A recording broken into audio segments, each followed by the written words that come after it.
मुल्क में बगावत इस तरह की चीज़ों पे नहीं उठ सकती और न ये मुल्क इतना कमज़ोर है और न ऐसी सूरत हाल है कि किसी की एक ख्वाहिश की खातिर मुल्क के लोग बगावत कर जाएं। बगावत का लफ्ज़ बहुत बड़ा लफ्ज़ है और इसकी तवक्को, इसके नाम लेना भी मेरे ख़्याल में मुनासिब नहीं है और शायद असद कैसर साहब इस लफ्ज़ का इस्तेमाल करते हुए पूरी तरह इसकी मानवियत से वाकिफ़ नहीं है। बेहतर हाल तो इन सब के लिए यही है कि देखें, इस सिस्टम को तो उन्होंने वक़्त दे दी खुद। जब खैबर पख्तूनख्वा में उन्होंने अपनी हुकूमत बना दी, जब कौमी असम्बली में उन्होंने हलफ उठा लिए, कल PTI के सदर ने वज़ीर आज़म से हलफ ले लिया, तो इससे तो ख़ुद ब खुद उसको एक इन्होंने वक़्त दे दी, इस सिस्टम को जवाज़ दे दिया। जिस तरीके से PDM वाले जब कौमी असम्बली में बैठे थे तो हम कहते थे कि अब इनके एतराज़ में वज़न कम हो गया, क्योंकि जब बैठने का मतलब ये होता है कि वो ख़ुद उस सिस्टम को का हिस्सा बनते जा रहे हैं। दूसरी बात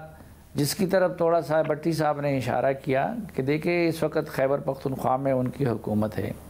और पूरा पाकिस्तान माशी बहरान का शिकार है, लेकिन खैबर पख्तूनख्वा फिर पाकिस्तान के अंदर दुगने तिगने माशी बहरान का शिकार है। वहाँ पे जो कर्ज़े लिए गए हैं पिछले 10 सालों में, वो क़याम पाकिस्तान के वक्त से लेकर अभी तक जो कर्ज़े लिए गए थे उससे ज़्यादा है। फिर उसके बावजूद खैबर पख्तूनख्वा में माशी बहरान का ये हाल है कि तनख्वाहें देना मुश्किल है।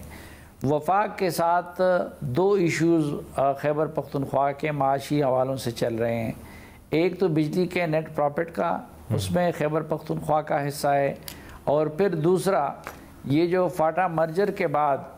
ख़ुद 15% आबादी खैबर पख्तूनख्वा की बढ़ गई है,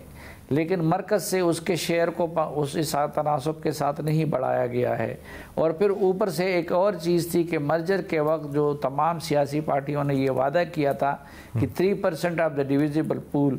वो खैबर पख्तूनख्वा को 10 साल तक इजाफी दिया जाएगा, तो वो भी किसी साल नहीं दिए गए, न PTI की हुकूमत में दिए गए और न बाद में PDM की हुकूमत में दिए गए। तो खैबर पख्तूनख्वा को चलाने के लिए इस वक्त ज़रूरी है कि मरकज़ से एक तो नेट प्रॉफिट का और फिर ये 15% का और फिर ये जो फाटा मर्जर के वक्त जो वादे किए गए थे उसको पूरा करने का मामला हल कर लिया जाए मरकज़ से। अब मरकज़ के साथ आप अगर मुआज़राई करेंगे तो उस मुआज़राई की सूरत में खैबर पख्तूनख्वा को ये हक़ लेना, खैबर पख्तूनख्वा के लिए ये हक़ दिलवाना उनके लिए मुश्किल होगा। बाकी ये आज तक हमने कोई मसला सड़कों पे हल होते हुए नहीं देखा है।